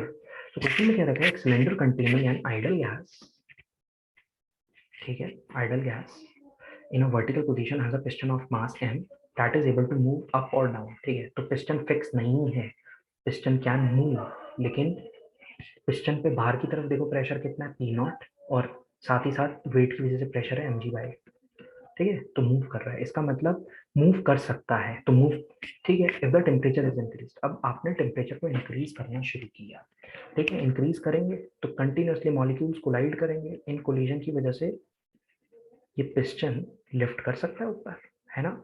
सो यहाँ पे लिफ्ट करने की वजह से क्या होगा, लिफ्ट करने की वजह से क्या होगा, वॉल्यूम चेंज होती रहेगी, लेकिन प्रेशर नहीं चेंज होगा। क्यों प्रेशर चेंज नहीं होगा फ्रेंड्स? उसका रीजन है कि यहाँ पर आपकी चीजें, ये देखो इसमें प्रेशर वेरी कर रहा है या नहीं, नहीं, बाहर तो कांस्टेंट है, अंदर वॉल्यूम इंक्रीज कर जाएगी, तो मैं यहाँ पे कह सकता हूँ we will change but not. क्यों? इतनी बात समझ में आई? Any doubt in this problem? तो 50th में हमने आंसर थर्ड बोल दिया, अच्छा क्वेश्चन था थर्ड। 50th में मतलब बच्चे ये सोच ही नहीं पा रहे प्रेशर क्यों कांस्टेंट है। भाई अगर प्रेशर बाहर तो कांस्टेंट है ना, तो बाहर तो चेंज ही नहीं कर सकते, और अंदर बाहर सेम है, इसलिए हमने ये बात एक्सप्लेन कर दी। समझ गए? सो फ्रेंड्स, ओवरऑल ये पेपर बहुत ही बैलेंस्ड पेपर था, मतलब इससे अच्छा पेपर कुछ नहीं हो सकता, इससे अच्छा पेपर कुछ नहीं हो सकता, बिल्कुल नीट लेवल का ये पेपर था। हर टॉपिक इसमें कवर करने की कोशिश की गई, पूरा जितने 11th के क्वेश्चंस थे उतने ही 12th के क्वेश्चंस थे, तो मैं कह सकता हूँ ये पेपर बैलेंस था, एक एक कोना इस पेपर में हमने कवर किया, बहुत बढ़िया पेपर बनाया गया ये। सो मुझे लगता है फ्रेंड्स, इस पेपर में अब आपके कोई डाउट्स नहीं रहे होंगे। अगर आप कुछ और भी पूछना चाहते हो इसमें, सो मेरे से जरूर पूछो, right? You can write in the comments. बाकी इट वाज वेरी नाइस कि हम लोगों आपस में मिले, और इस पेपर में हमने बहुत सारी चीज़ों को सीखा है। मैं उम्मीद करूँगा कि फ्रेंड्स यही टाइप का पेपर हम लोगों के नीट में, जो कि 17 जुलाई को होने वाला है, आए, राइट? सो मेरी दिल से ये प्रेयर है सब बच्चों के लिए जिन्होंने इतनी मेहनत करी है, कि उनका ये पेपर बहुत ही बढ़िया जाए। फ्रेंड्स बिल्कुल रिलैक्स रहना, हमें बिल्कुल भी टेंशन नहीं लेनी पेपर के लिए, ठीक है? अब इस टाइम पे जो क्रिटिकल 10 to 15 डेज बचे हैं आपके पास, इसमें सिर्फ और सिर्फ आपको फोकस करना है कि रिवीजन पे। इन पेपर से आपको यही सीखना था कि जो जो फैक्टर्स में आपको लेग लग रहा है रिवीजन नहीं कर पा रहे थे, उसको एक बार बस ग्रैब करने की कोशिश करना, ठीक है? बहुत ही अच्छा रहा ये पेपर, उम्मीद करते हैं इतना ही अच्छा तुम्हारा नीट का पेपर भी रहे, और ऑल द बेस्ट, बिना किसी टेंशन के पेपर देना। So my blessings, my good wishes are with all of you. So thank you very much. May God bless all of you, and bye bye. All the best.